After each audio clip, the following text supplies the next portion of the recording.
അപ്പോൾ ആദ്യത്തെ ചോദ്യം നോക്കൂ. താഴെ കൊടുത്തിരിക്കുന്നതിൽ ഒരു വാക്ക് മാത്രമേ ശരിയായിട്ടുള്ളൂ. അതേത് എന്നാണ് ചോദിച്ചിരിക്കുന്നത്.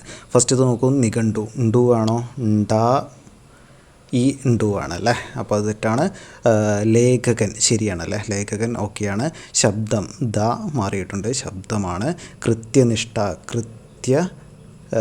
നിഷ്ഠ എന്നാണ് അല്ലേ. അപ്പോൾ ഡിയും തെറ്റാണ്, സിയും തെറ്റാണ്, എയും തെറ്റാണ്. അപ്പോൾ ലേഖകനാണ് ശരി. Option B 91. ഓപ്ഷൻ ബി ആണ് ശരി.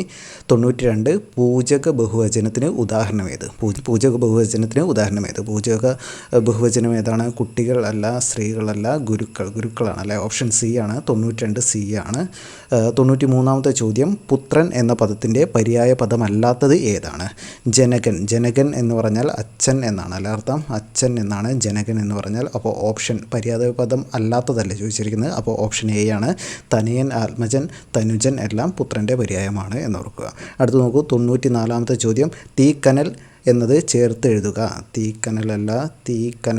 തീക്കനൽ. ഓപ്ഷൻ സി ആണല്ലേ. 94 ഓപ്ഷൻ സി ആണ് ഉത്തരം. 95 നോക്കൂ. രാജാവും ഋഷിയുമായുള്ളവൻ. രാജാവുമാണ്, ഋഷിയുമാണ് അല്ലേ. ചക്രവർത്തി, രാജരാജൻ, രാജശ്രേഷ്ഠൻ.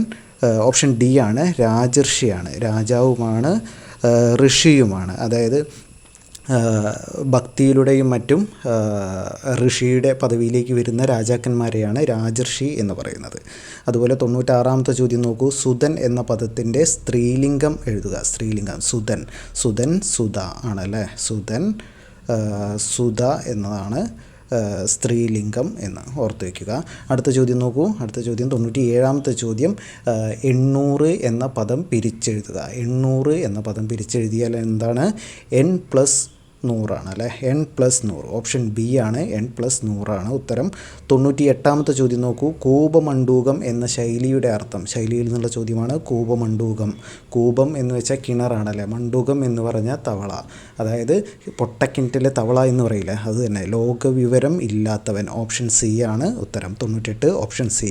99 മേഘം എന്നർത്ഥം വരുന്ന പദമേത്? മേഘം. ഇവിടെ ഏതാണ്? വാഹിനി, വാരിതം, വാരിധി, വാരിജം. എന്താണ്? ഓപ്ഷൻ ബി ആണ്. വാരിതമാണ്. വാരിതം. വാരി എന്ന് പറഞ്ഞാൽ വെള്ളം കൂടെ ദം ചേർത്താൽ, വെള്ളത്തിൻ്റെ കൂടെ ഏതിൻ്റെ കൂടെയും ദം ചേർത്താൽ വാരിതം കാർമേഘമാണ് എന്ന് നമ്മൾ കഴിഞ്ഞ ക്ലാസ്സിൽ പറഞ്ഞില്ലേ, അത് തന്നെ ചോദിച്ചിട്ടുണ്ട്. വാരിജം എന്ന് പറഞ്ഞാൽ താമര. നമ്മൾ ഓൾറെഡി പറഞ്ഞതാണ്. വെള്ളത്തിൻ്റെ കൂടെ ജം ചേർത്താൽ താമര. അടുത്ത് നോക്കൂ. 90ാമത്തെ ചോദ്യം. ദൃഢം എന്ന പദത്തിൻ്റെ വിപരീത പദം എഴുതുക. ദൃഢത്തിൻ്റെ എന്താണ്?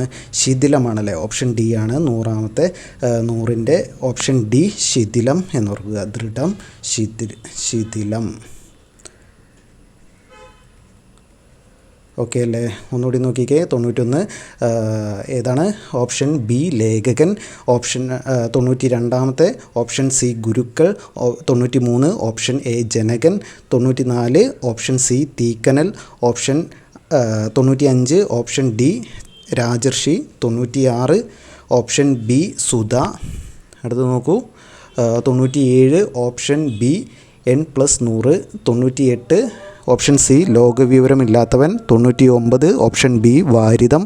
100ാമത്തെ ചോദ്യം. Option D ശിഥിലം.